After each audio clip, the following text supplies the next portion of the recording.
Good morning. Sorry for the late start. We've been having some internet woes, and that means that the service this morning is not being live streamed, but it is being recorded, and it will be up on our website by tomorrow. So you can let folks know that it will be there soon. And as we begin our service, I would like to just remind us that one of our beloveds, Peggy Hole, has had another loss in her family. Their eldest son, David, died suddenly last week, and so we hold Peggy in our hearts, and she has told me that she would welcome a hug or a kind word. So we hold Peggy in love. Our chalice lighting words this morning are by the Reverend Dr. Martin Luther King, An Experiment in Love. The nonviolent resistor not only refuses to shoot his opponent, but he also refuses to hate him. At the center of nonviolence stands the principle of love. To retaliate in kind would do nothing but intensify the existence of hate in the universe. Along the way of life, someone must have sense enough and morality enough to cut off the chain of hate. This can only be done by projecting the ethic of love to the center of our lives.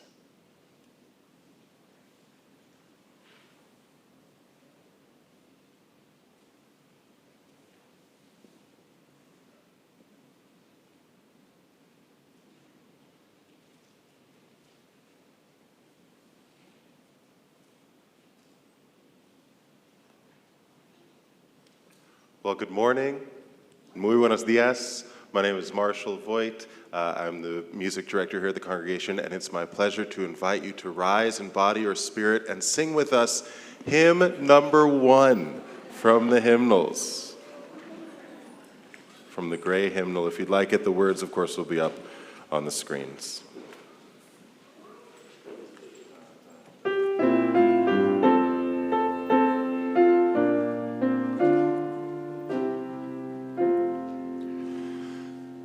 Nothing evil cross this door, and may ill fortune never pry about these windows. May the roar and rain go by.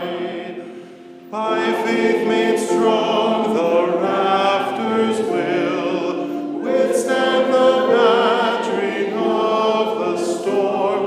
This heart, though all the world grow chill, will keep you warm. Peace shall walk softly through these rooms, touching our lips with holy wine, till every casual corner blooms into a shrine. With laughter drown the raucous shout, and though these sheltering walls are thin, may they be strong to keep hate out and hold love in.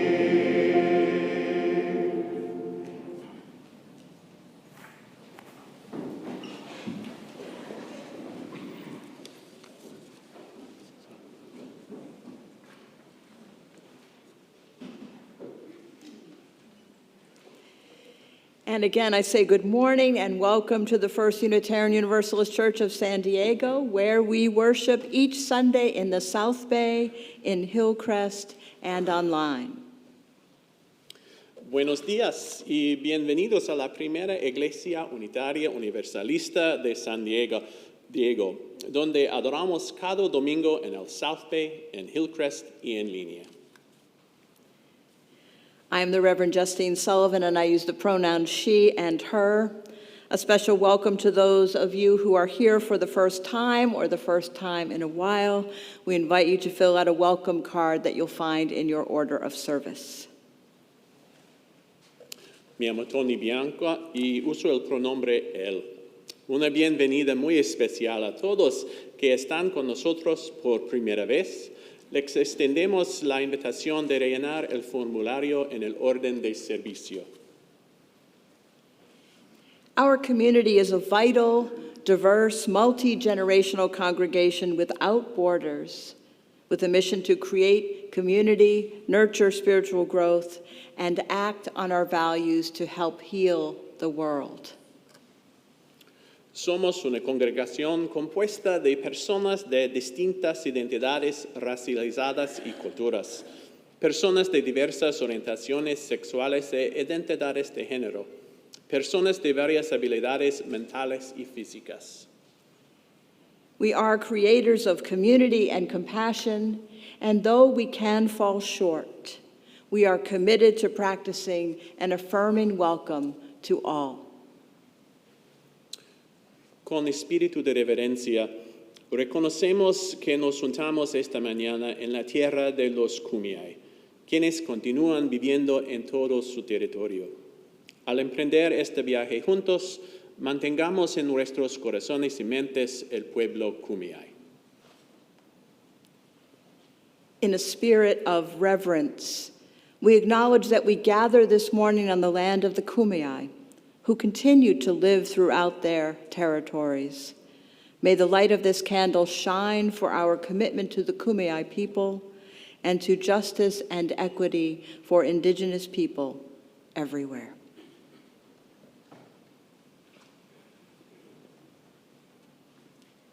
And it's my pleasure to invite you to rise again as body and spirit allow and join with us in singing our church hymn and reciting our aspiration.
Good morning, friends.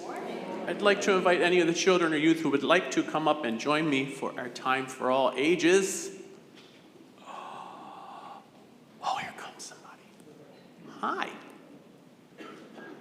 Oh, hi. You want to sit so you can see the pictures? Good morning. So today we're thinking about something called beloved community. And that's a very special kind of community where everybody takes care of each other and there's justice and we think about how we relate to each other. And we're also thinking about how to create that kind of community when things are hard, when people maybe don't like each other or sometimes even say mean things to each other. And so the book I have today, I think, talks about how one way we could create that kind of community. It's called The Smallest Girl in the Smallest Grade.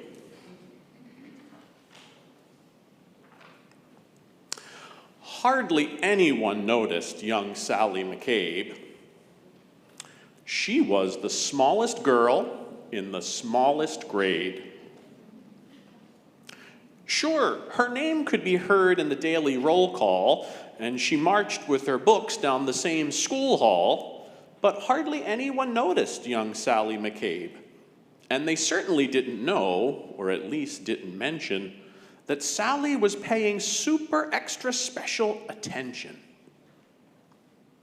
to the abandoned kite with the tangled string, to the 27 keys on the janitor's ring, to the leaves as they turned green to gold in the fall, to the time Tommy Torino was tripped in the hall. She watched as the wildflowers tipped toward the light and heard the howl of a hound dog late one night. She was there when the stray cats, who normally fought, conducted a meeting in the church parking lot. She saw Kevin McEwen get pushed off a slide and the oncoming tears that he wanted to hide. And she'll never forget that parent-teacher day when Billy's much larger father suddenly dragged him away.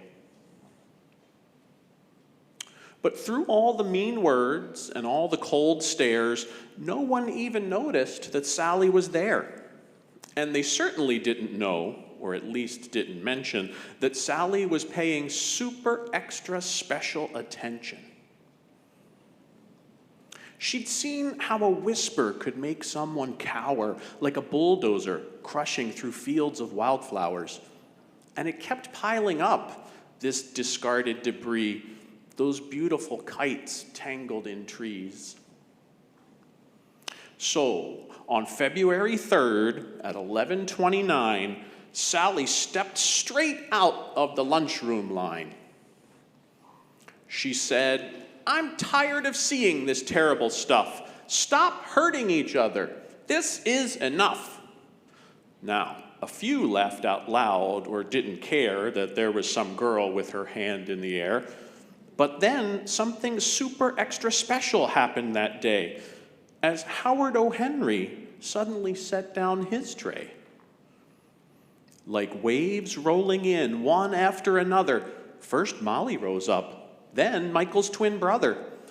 It was Tyrone and Terrence, then Amanda and Paul, who pushed out their chairs and stretched their arms tall. From the friendly lunch lady with the dishes she carted to that new third-grade teacher who had recently started. Yes, everyone there, even Principal Claire, had joined little Sally with their fingers in the air. And though hound dogs were destined to still howl at night, and most stray cat meetings would end up as fights, and kites would continue to get stuck in trees, they all felt for a moment like the janitor's keys, fastened together with a heavy steel ring that held all the secrets to unlock everything. As the world returned to the way that it was, Sally noticed the difference, as she usually does, when Billy paused briefly to open the door for Mrs. O'Connell and 17 more. Or when Molly scooched over to make some space on the choir risers for Ellen and Grace. These moments that often get taken for granted, a wildflower appearing that no one had planted. The swings soon resumed their rhythm and sway, and day turned to night, and night turned to day. People remembered and would quite often mention that Sally had been paying super extra special attention, and how the world could transform and change could be made by the smallest girl in the smallest grade. The end. Nice, friends. Thank you. Well, I hope you liked their story, and what I noticed about it was that the first thing Sally did to start making changes, do you know what she did first? Before she put her finger up, what was she doing all the time? Do you know? She was paying attention. She was watching and noticing. And so even in the times when we can't do anything else to help create that kind of community that we want, I think we have to start by noticing. We have to be awake enough to look around and notice what's going on. So I hope at the very least we can do that. And I also hope that you'll stand up with me and help lead our congregation. You can do that? Oh, good. Every day. All right, friends, we're going to use our hands and lead the congregation in our affirmation. We'll say it first in English and then in Spanish. We are Unitarian Universalists, a people of open minds, loving hearts, and welcoming hands. Somos unitarios universalistas, personas de mentes abiertas, corazones amorosos y manos que dan la bienvenida. And now I invite all the children and youth who'd like to join me and their other leaders on the patio for religious education. And because of the rain, everybody, even the smallest group, is going to be in 113, right where the youth usually are. All right, friends, let's head out.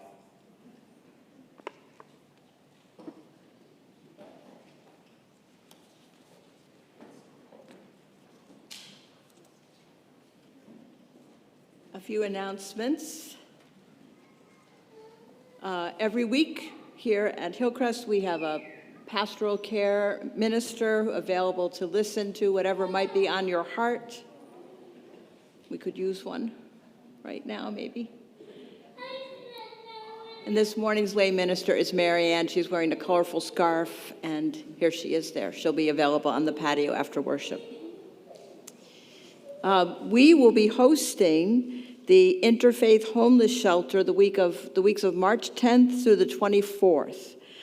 This is a big undertaking. We will need lots of help, and so we invite you to get involved. We will provide shelter for up to 12 guests, and we'll serve them breakfast, lunch, and dinner for 2 weeks. During this time, the common room and room 113 will be our guests' home. So this is one of the important ways that we act on our values, and we do need your help. Please stop by the table on the patio to find out how you can be involved, maybe helping to provide an evening meal, serving as a greeter or as an overnight host. Could also be part of a small project like coordinating bedding, organizing laundry, or shopping for food and supplies. Lots of ways to help, and sign-ups begin today. Also coming up in the coming week, I just want to point your attention to this Friday evening, January 26th, there'll be an adult religious education program on the proposed changes to Article 2 of our UUA bylaws, and that is way more exciting than it might sound. Good stuff. So if you want to find out more, you can attend that online class on Friday evening. The link will be in the window. Then next Sunday, 1 week from today, we will have a congregational meeting following worship with light lunch provided. This is a chance for us to check in on how things are going at this middle of the church year. And finally, on Tuesday, January 30th, so a week from this coming Tuesday at 6:30 on Zoom, Reverend Kristen and I will lead a workshop on the first 2 chapters of the book Transforming Conflict by the Reverend Dr. Teresa Cooley, who visited with us last year. I have copies available. You can also order your own copy online, and you can get it on your Kindle if you prefer that method. But we do have books available for you. Please join in all those important activities.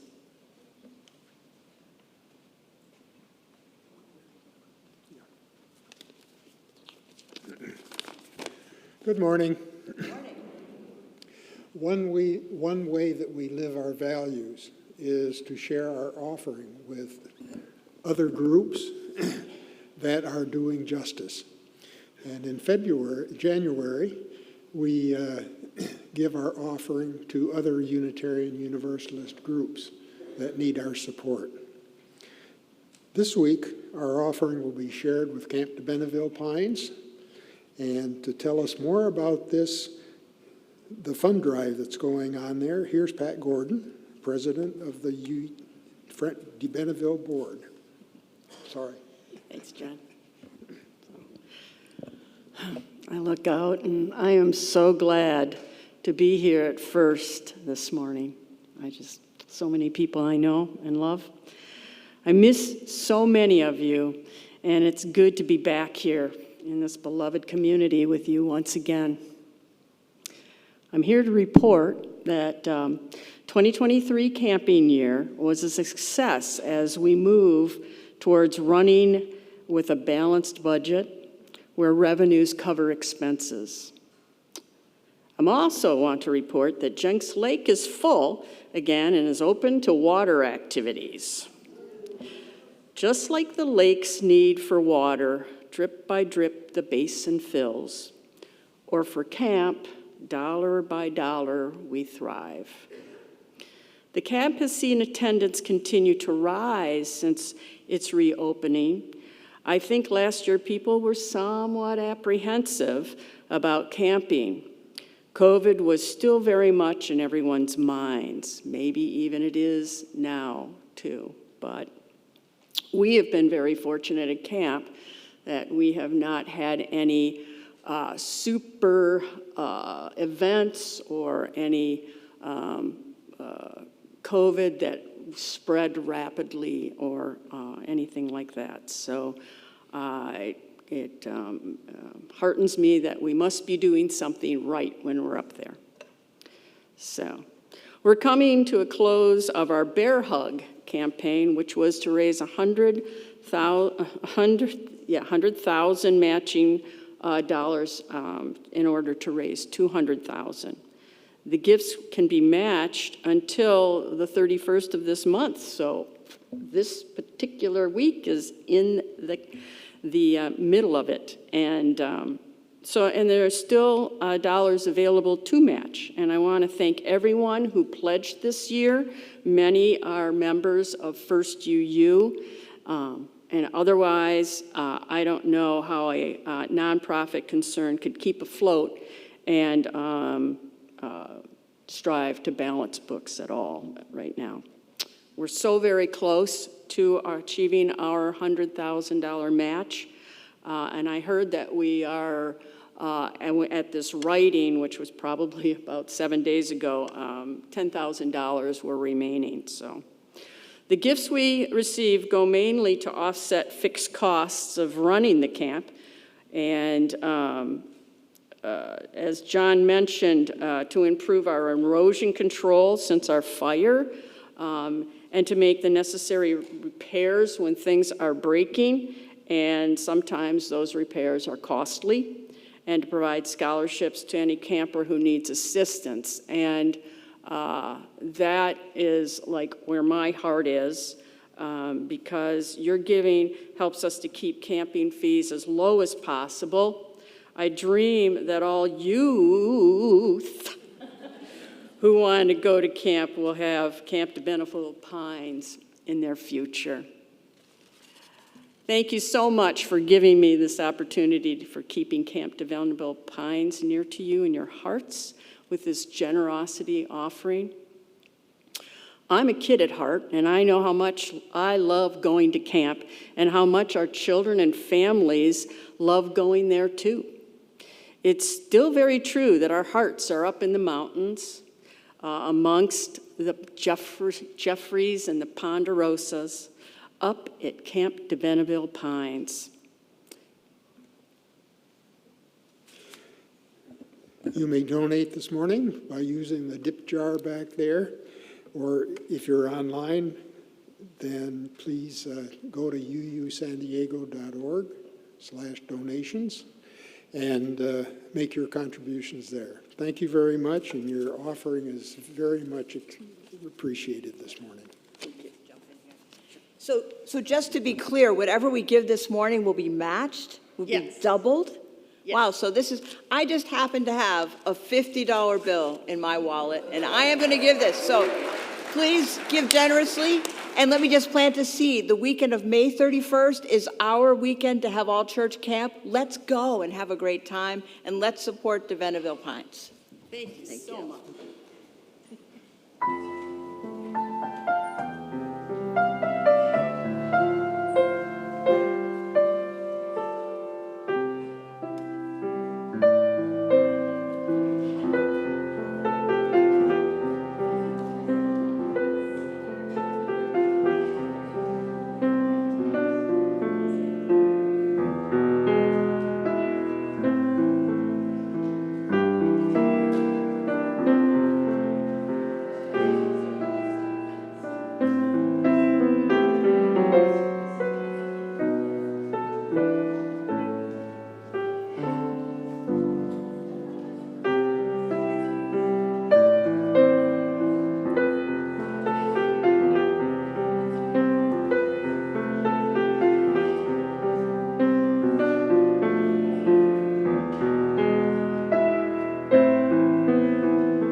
Didn't that song just make you want to get up and waltz with someone? It's just such a good choice. We are really blessed by Tony, who picks the perfect story, and Marshall and Tomas, who choose the perfect music. So many blessings in this congregation. Our reading this morning is from the prologue of the book Walking with the Wind by the late Congressman John Lewis. I want to begin this book with a little story.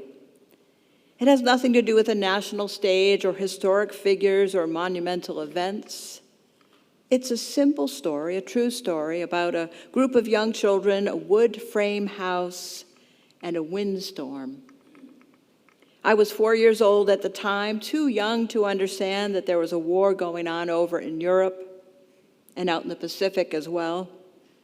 The grown-ups called it a world war, but I had no idea what that meant.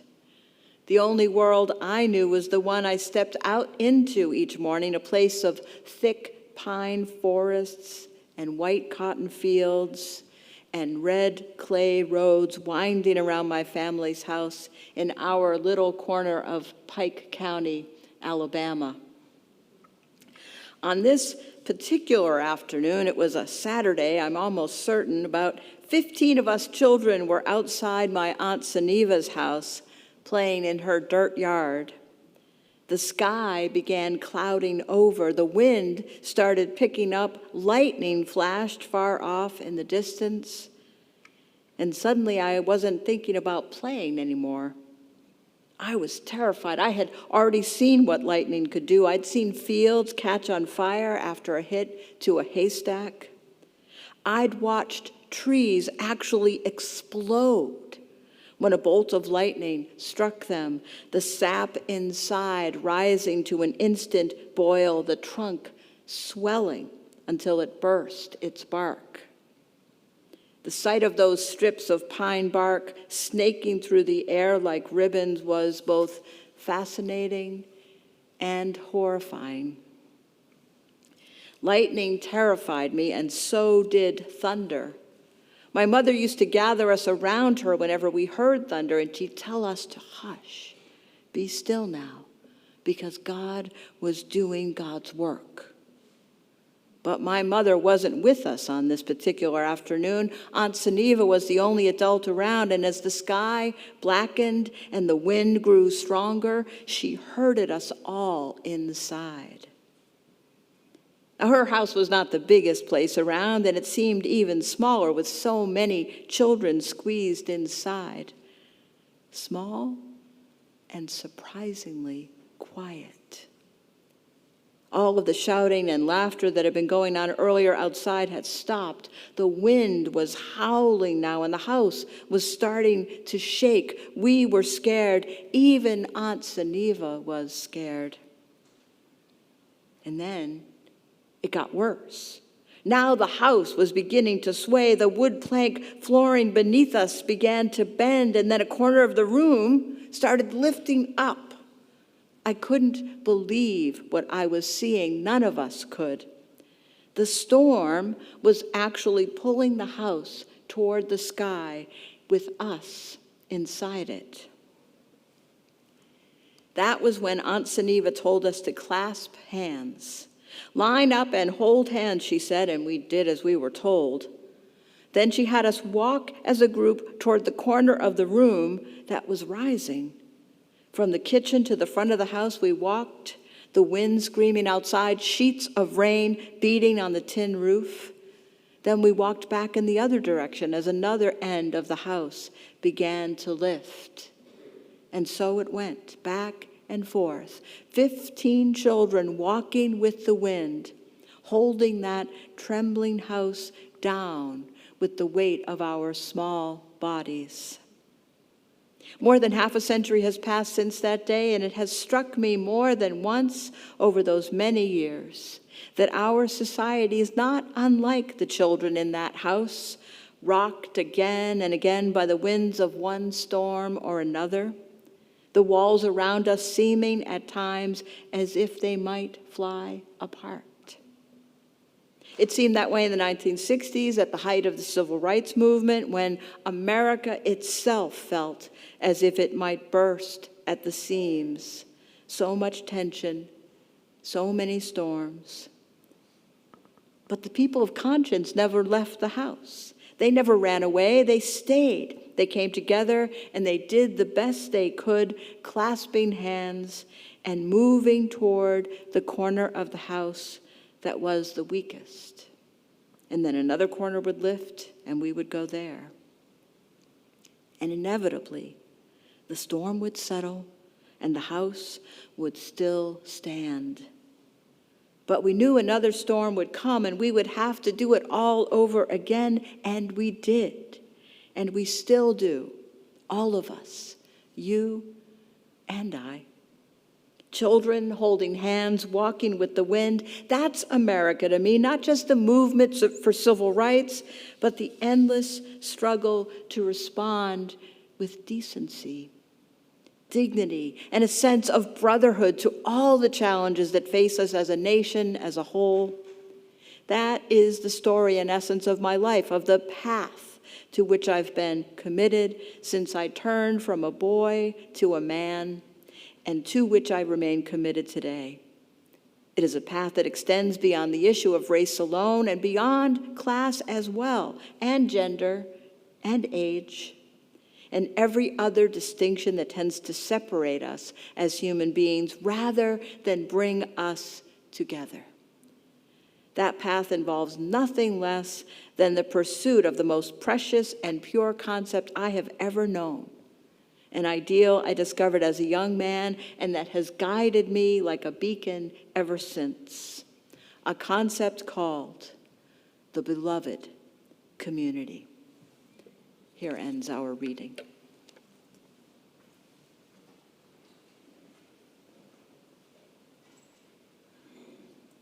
Well, it's my pleasure to invite our Chalice Choir up, and as they come, extend a bit of gratitude to the members of our choir for their dedication, and also extend an invitation to all of you. We have plenty of ensembles here at the church. I and our other ensemble leaders would love to welcome you to join one of our groups. We strive to share music that is meaningful and relevant and uplifting, and we take that role and that opportunity very seriously, though we try not to take ourselves too seriously in the process, as you'll see a little later in the service. And so just with that invitation made, we'd love to welcome you on a Wednesday night for Chalice Choir, Monday night for Women's Choir. Jewel Tones meets on Sundays. We have a handbell ensemble. Just reach out to me or come find me out after the service. I'd love to talk to you more about it. And so our choir will now share a piece called Fight for Love.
all you need is love. Over the holidays, we allow ourselves to be a bit more sentimental, don't we? We listen to music that makes us nostalgic for white Christmases and red-cheeked children opening presents. Many people I know talked about the romantic comedies that they were watching over the holidays, some of them classics, some of them dreadful dreck,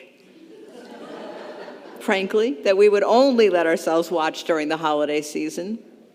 Predictable plot lines and soundtracks with lots of strings. Long-lost loves found again, family ruptures healed, closed-minded individuals learning important lessons, forever changed, all wrapped up before the final commercial break. Love, love, love. Love is all you need. Well, today I want to talk about a different kind of love, brotherly love, love for our fellow humans, known by the Greek word agape, the kind of love that Jesus talked about, love your neighbor as you love yourself, and guess what? We're all each other's neighbors, all a part of creation, and we are called to love. Love not as a feeling, but as an act, as a verb. Love one another, and let that love show in how you care for one another. We Unitarian Universalists express that in our first principle to affirm the worth and dignity of everyone. And sometimes, dear ones, isn't this a tough one? Working to build the beloved community when it would seem that others are hell-bent on tearing it down.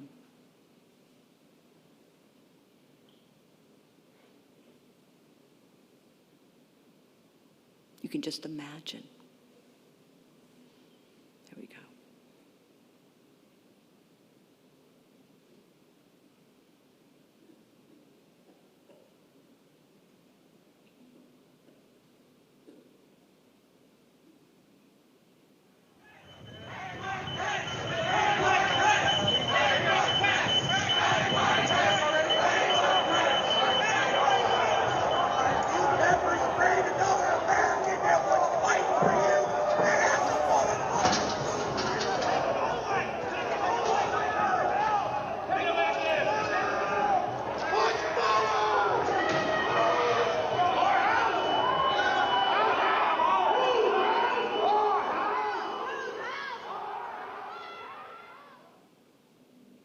We must not forget what can happen when hate is allowed to grow and to spread. Now, the late Congressman John Lewis certainly experienced violence, having been badly beaten as he tried to cross the Pettus Bridge. This is the Pettus Bridge at the 50th anniversary of that march, as part of voting rights demonstrations.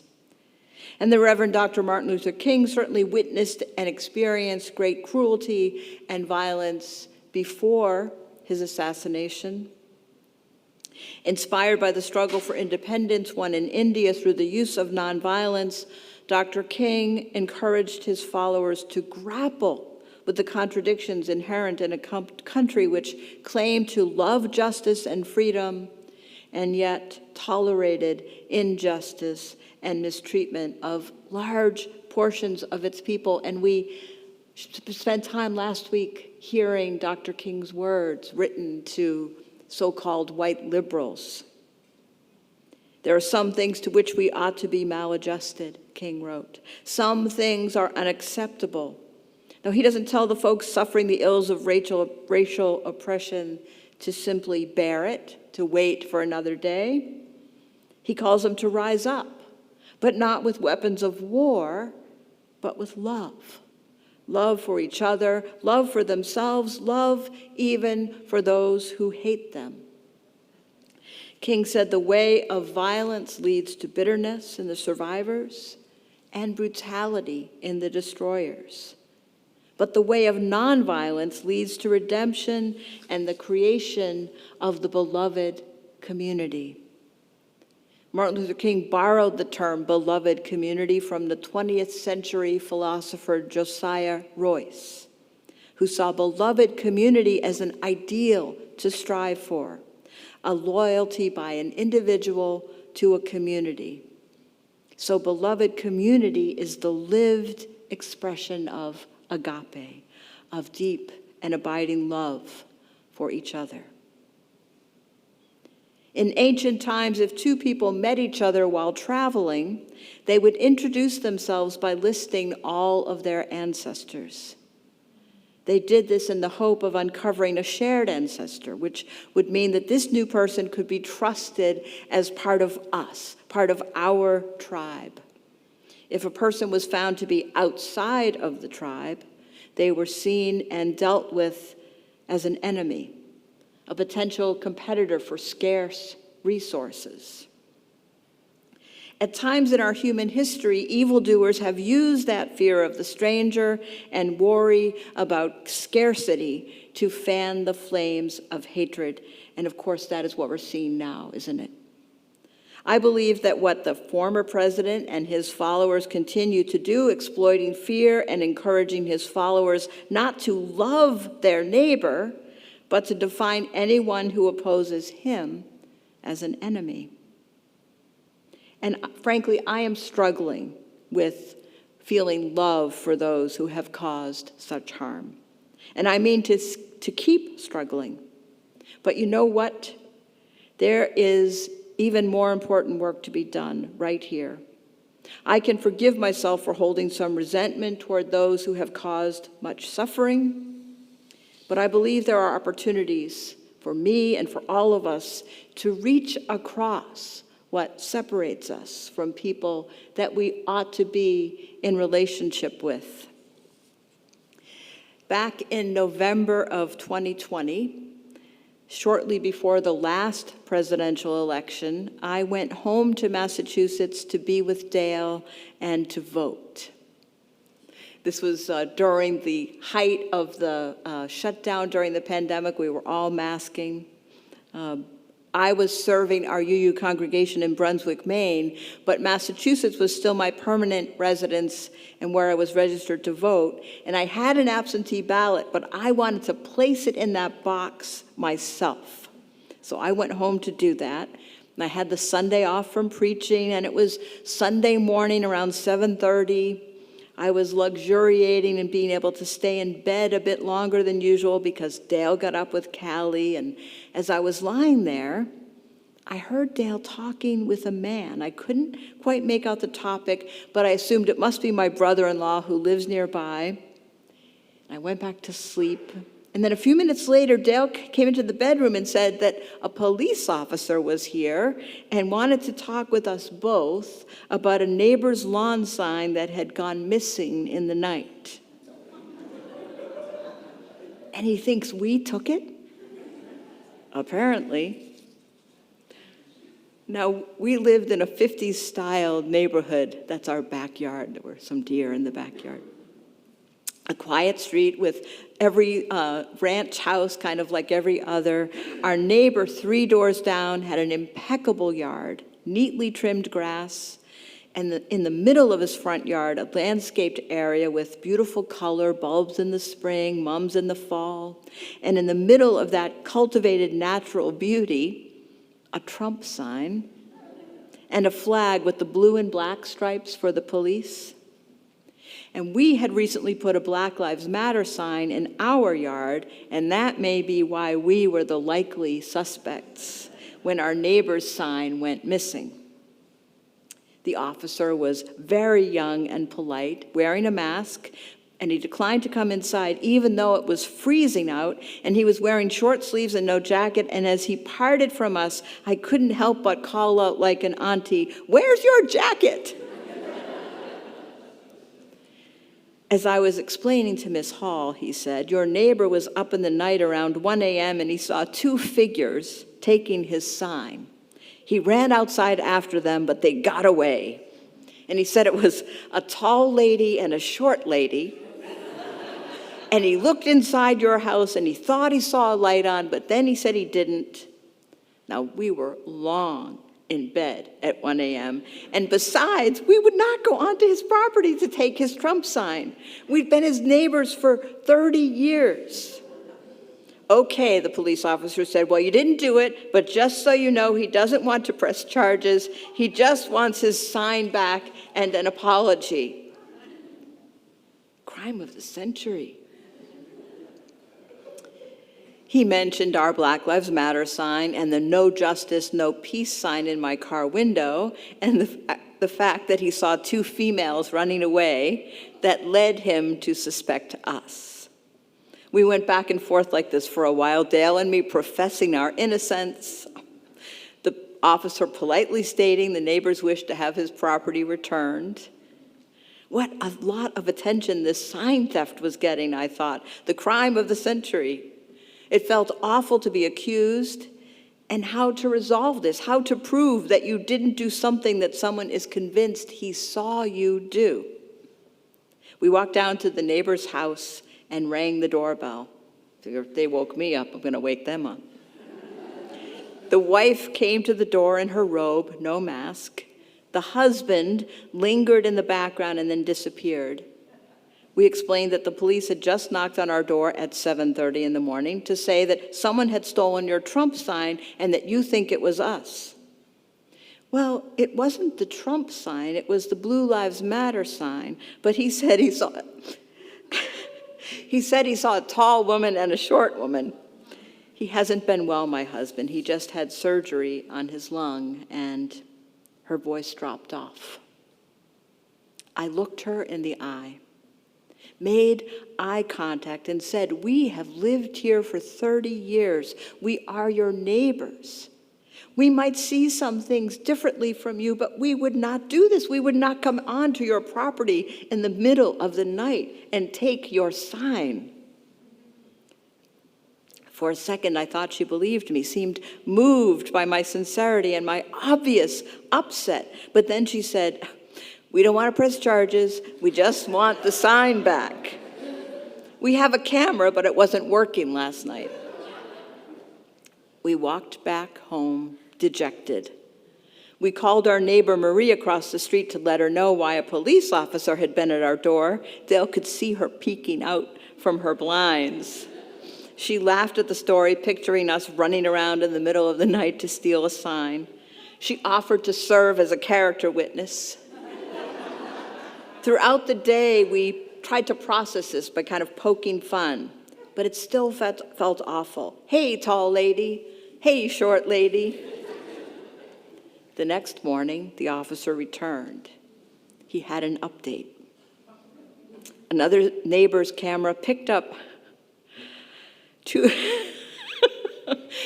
people, I can't get through this, two people on skateboards. I could not make this up.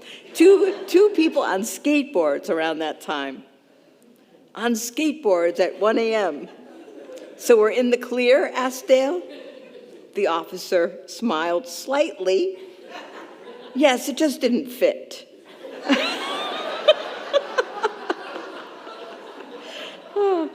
You living just a few houses down from them, being here for 30 years. And you don't take us to be 1 a.m. skateboard riding thieves?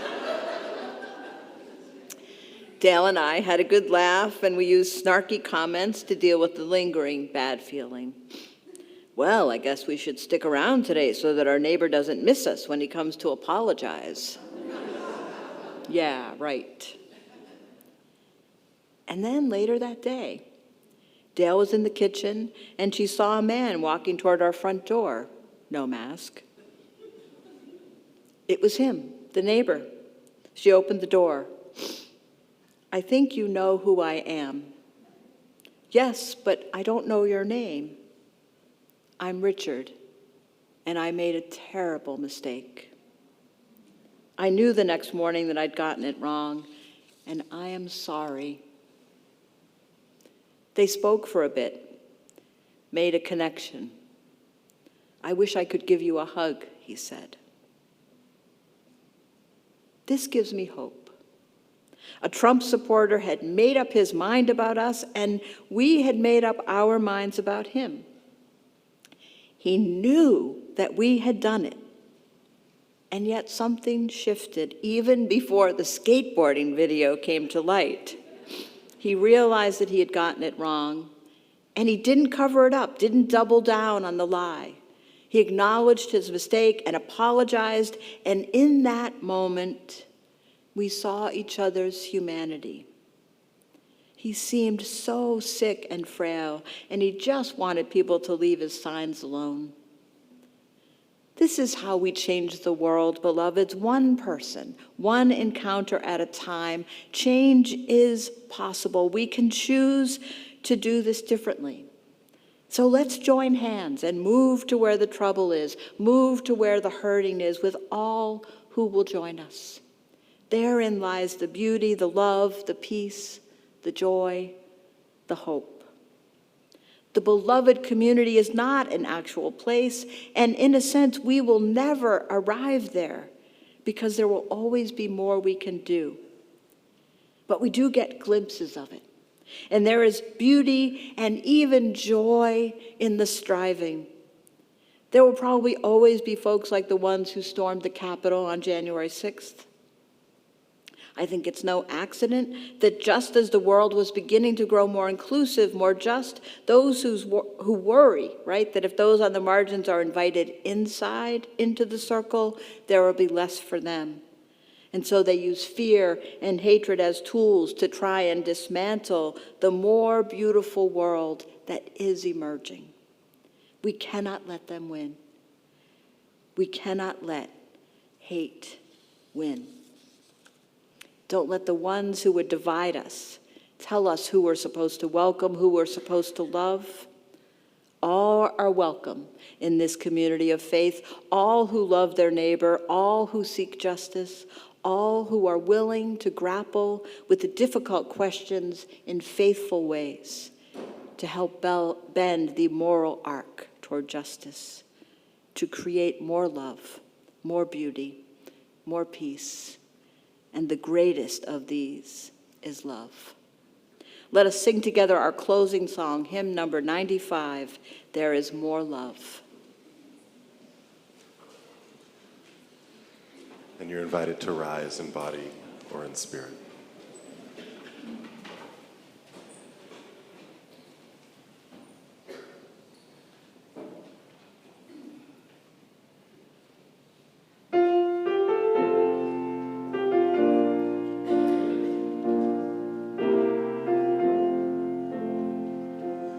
There is more love somewhere. There is more love somewhere. I'm gonna keep on till I find it. There is more love.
from the larger circle by Wendell Berry. We clasp the hands of those that go before us and the hands of those who come after us. We enter the little circle of each other's arms and the larger circle of lovers, whose hands are joined in a dance, and the larger circle of all creatures passing in and out of life, who move also in a dance, to a music so subtle and vast that no one hears it except in fragments. And please be seated for our postlude.